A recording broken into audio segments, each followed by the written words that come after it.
This exercise, I'm going to show you how to create a layer mask for the Mona Lisa, which is going to protect or hide the background, and we'll only see the Mona Lisa.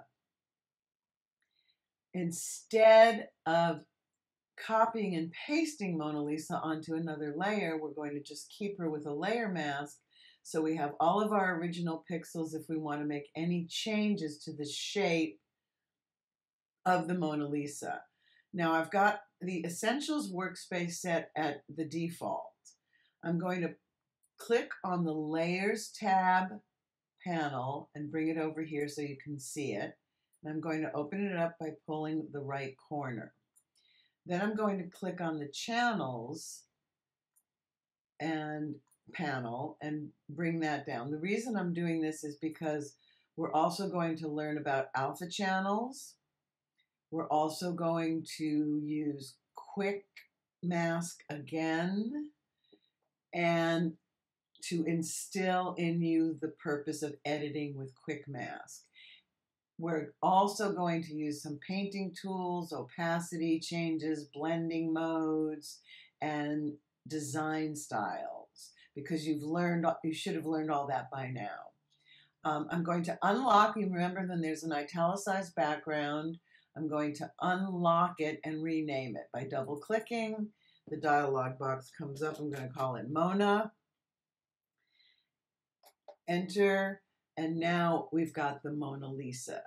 I like to start out doing a layer mask. This is actually called defacing the Mona Lisa, by the way. We are going to do a lot of things to Mona. I was usually starting with Magic Wand, but I'm finding Quick Select, as long as you don't have it, the brush too big. I'm going to change it, make sure that it's full hardness, and I'm going to change the size to about a 10. Somewhere between 10 and 13 seems to be a good size. And this will select, much to my surprise, a lot of the background. And when you have marching ants and then you add a layer mask, it recognizes that you want this part to either be hidden, or if we did it backwards, we have to invert the layer mask. I'll show you, because I'm selecting the background and I really want to see the Mona, but it's just easier for me to select the background, so I'll probably have to invert it.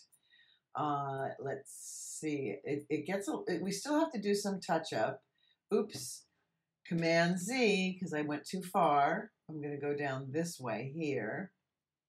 As much of the outer edge of an object as you can get with a selection. Oops. Command Z or Control Z on the PC. Let's see how much more we can get. Can we get, nope. I'd say that's about what we can get, but we got a lot, quite a bit. Let me see if I can sneak. Nope, it's not going to let me. So now I am going to click the icon that lets me paint with the layer mask. Masks always have an icon that's a square with a hole in it. If you notice on the layers panel, there's a square with a hole in it. That's to create the layer mask. There's also that icon in the channels panel. That's to create an alpha channel. And as you know, in Photoshop, there's multiple ways of doing everything. So I'm going to click on layer mask and we're going to get that orange up. And I'm going to get a paintbrush. With this paintbrush right now, at this point in your learning curve, I suggest you only work with black and white, not shades of gray. Shades of gray create a thin mask, which we don't want to do right now. If you paint with black, it adds orange. If you paint with white, it takes away. So I'm going to see these little arrows here. I'm going to click them so white gets in the front. This is way too big a paintbrush, so I'm going to make it smaller, and I'm going to start to paint away the excess orange. Now, the reason I use a hard edge brush is because if you only are painting parts of it, then parts of it are going to have a soft edge and parts of it aren't. If I'm going to ultimately give this a soft edge, I want the whole thing to get the same kind of soft edge, and I'm not going to do that. when I'm just touching up with the brush. Now, that's all you can really do in Quick Mask. We're editing marching ants. You have to go back to the marching ants to make anything happen. So this is a toggle. I turned it on by clicking this icon. I'm going to turn it off. There are my marching ants. And if you look closely, the background's selected. So if I add a layer mask now, we're going to see the background. We're not going to see Mona. I'm just going to do that so you can see that. See that? You can change it here as long as you have the mask thumbnail selected. See where the little hand is? If this is selected, it's not going to work. If this is selected, it's going to work. What the keyboard shortcut does, Command-I, is it inverts color. We don't want to invert the color on the Mona Lisa. We want to invert the black and white of the mask. So on the Mac, I'm going to go Command-I. On the PC, I'm going to go Control-I. Now, I see a little bit of rough edge here. So what I'm going to do is make sure I'm on the mask thumbnail. See the little outline? And I'm just going to slowly, with black paint, black conceals, white reveals when you're working on a layer mask. And I'm just going to clean up some of this kind of scuzzy edges here. Because we've never gotten rid of the original pixels, if I go too far like that, oh my God, all I have to do is switch the color chips with the arrows or hit the X key, that's the keyboard shortcut, and white reveals where I made the mistake. That's the beauty. You never lose your original pixels. I'm going to hold the Option key, the Alt key on the PC, and click. All I'm doing is showing you what the layer mask looks like in black and white. Now, I can see just a little bit of white there, so we really don't want that. I'm going to hit the X key to make sure I get black, paint that, and then I'm going to go back and click the Mona. I'm on the picture. I'm going to disable by holding the Shift key. Just disable, not delete, the layer mask. See, everything's still there. So if I want to make changes, I can.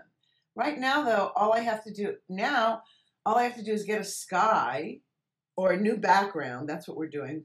A new background for Mona. So I have a folder where I put some images. So I'm going to go to File, Open, and I think I got something of a rainbow. Where's the rainbow? There's her hat. There's the rainbow. I'm going to open the rainbow. I'm going to go to my Move tool, which is the first tool in the toolbar, and I'm going to click and drag this new background into the Mona Lisa picture. I don't let go till I see that I'm in there. It gives me this they're different working spaces. That's okay. And because it's above her, it's hiding her. I'm going to rename it Sky just so I'm doing good work habits. I'm going to bring it below her. And I'm also going to free transform it because I can't see the rainbow. So I'm going to either do the keyboard shortcut Command T, Control T in the PC, or free transform, rather big I might say, higher resolution. I'm going to hold down the Shift key and the Option key so it resizes, maintaining the aspect ratio and also from the middle. So I'm going about that far, and then I'm going to move in and see the arrowhead and move this up to see if I can see that rainbow. There we go. I'm going to go down a little bit. I'm going to make this a little smaller. This time I'm going to go up to my options bar up here. Here's the width. Here's the height. If I click this chain, it says 48.29, this chain, it will maintain the aspect ratio while I change the numbers. So I'm going to change the numbers to 35. And I'm going to bring the sky down. And now you can see more of the rainbow. I'm going to hit the return key or the enter key on the PC. And now she's got a new background. I'm going to go down to the FX to get a drop shadow. I could also double click the Mona layer, but I'm going to do it this way because I just want the drop shadow right now. And I am going to give it more distance so we can see it. Oh, I'm on the sky. Oops. I have to go to the Mona layer. See, what layer are you on? Always remember, what layer are you on? Okay, back to FX, drop shadow, and now there is the drop shadow.